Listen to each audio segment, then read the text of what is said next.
ঢাকায় আছি, ঢাকায় থাকবো, ময়মনসিং যাব না। হ্যাঁ, আপনি ঠিকই শুনেছেন।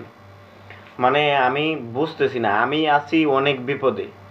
আমার বাড়ি ময়মনসিং আর আমার শ্বশুর বাড়ি কিশোরগঞ্জ।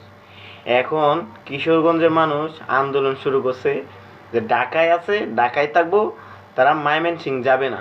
এখন ময়মনসিং যে যাবে না কেন, ময়মনসিং কি করছে? তাগোর বাসা তো ময়মনসিংয়ের চেয়েও খারাপ। মানে মুখের যে বাসা ঢাকার সাথে তো মিলে না।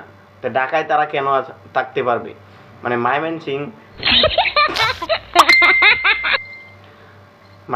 যাওয়ারও একটা যোগ্যতা লাগে। এখন ওই ময়মনসিং যাওয়ার যোগ্যতাও হারায় ফেলাইতেছে এই কথা বলে।